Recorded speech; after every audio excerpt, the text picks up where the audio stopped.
त्या भागामध्ये पराभव झाला असं नाहीये.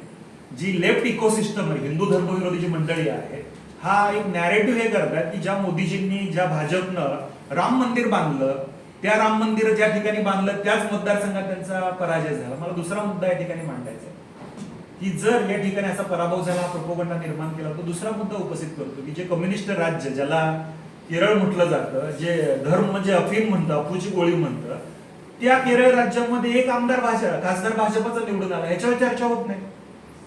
आमच्या महाराष्ट्रामध्ये छत्रपती संभाजीनगरमध्ये गेल्या 5 वर्षात MIMचा खासदार त्या ठिकाणचा इम्तियाज जलील होता. या वर्षी पडला तो, त्याच्यावर कधी चर्चा होत नाही. परंतु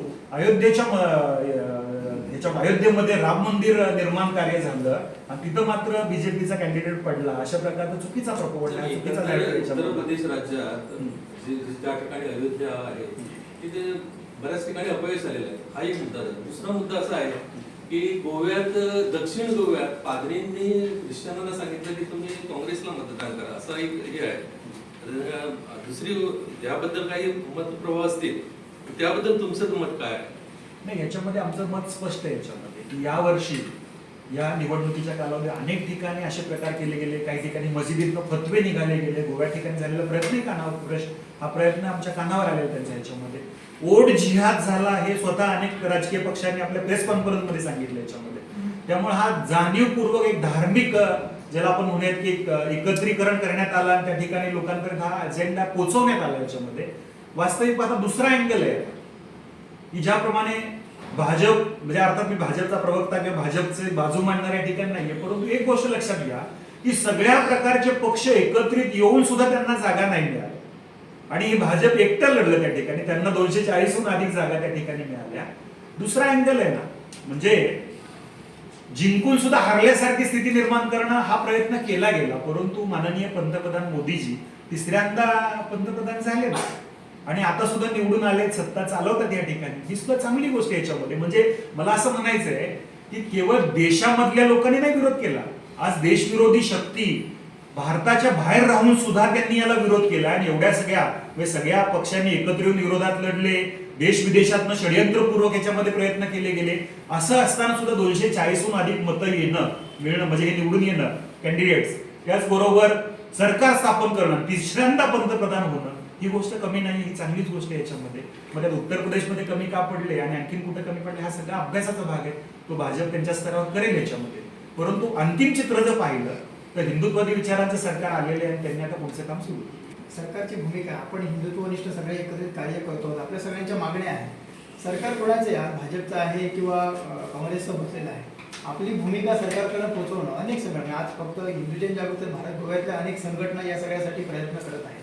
त्यामुळे काय की सरकार कोणाचं बसलंय किंवा ते कुठल्या विचारधाराचं हा विचार न करता आपण आपल्या मागण्यांसाठी शेवटपर्यंत पाठपुरावा करणं ही आपली जबाबदारी आहे, आपल्या सगळ्यांचा न्यायिक अधिकार आहे.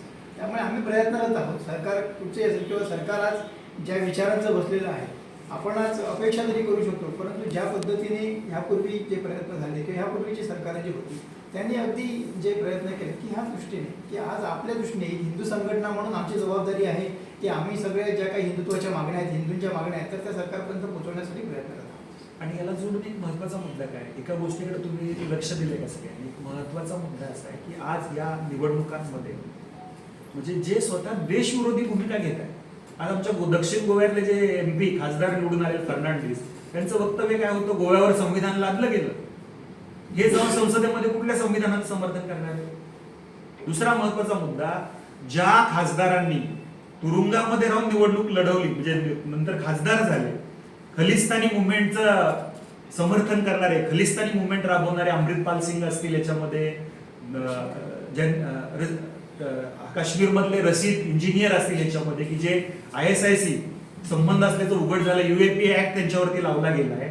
अशा मंडळी निवडून आल्यानंतर जे देशविरोधी भूमिका घेत आहेत, जे खलिस्तानी या विचारांच्या मंडळींनी नेहमीच खलिस्तानी राष्ट्र करायचं अशी मागणी केली याच्यामध्ये, ते संसदेत जाऊन संविधानाचा आदर करणार आहेत, संविधानाचं समर्थन करणार आहेत का संविधानाचा विरोध करणार आहेत, देशविरोधी भूमिका घेणार आहेत की देशाचं समर्थन करणार आहेत. ही किती चिंतनीय बाब आहे, लक्षात घ्या की जे स्वतः देशाच्या विरोधात युद्ध पुकारतायत, देशाच्या विरोधात अनेक प्रकारच्या कार्यवाही करतायत, वेगवेगळ्या मुवमेंट घेत आहेत, हे संसदेत जात आहेत आणि बसणार आणि उद्या त्या ठिकाणी एखाद्या कायद्यात त्याची मागणी करणार, ते संविधानाचं समर्थन कसं करतील याच्यामध्ये? त्यामुळं ज्या लोकशाहीने या सगळ्या गोष्टी घडतायत, ज्याला संपूर्ण विश्वामध्ये सगळ्यात मोठी लोकशाही म्हटली जाते, खऱ्या अर्थाने या लोकशाहीचे अपयश आहे की अशा प्रकारचे खलिस्तानी मुवमेंट करणारे असतील किंवा ISIचं समर्थन करणारे असतील, अशी मंडळी देशामध्ये निवडून आणली जातात. यांना निवडून आणण्यासाठीचा प्रयत्न गुरुवंत भगवंत म्हणून तिथला जो खलिस्तानी हे आहे व्यक्ती आहे त्याने यांचा प्रचार प्रसार केला याच्यामध्ये. त्यामुळे ह्या गोष्टी लोकशाहीच्या दृष्टीने खऱ्या अर्थाने धोकादायक आहेत आणि याचा विचार कुठेतरी झाला पाहिजे. आणि म्हणून आम्ही म्हणतो की लोकशाही खऱ्या अर्थाने अपयशी ठरल्यामुळं हिंदू राष्ट्र अनिवार्य झालेलं आहे आणि या हिंदू राष्ट्राची मागणी करणं आवश्यक आहे.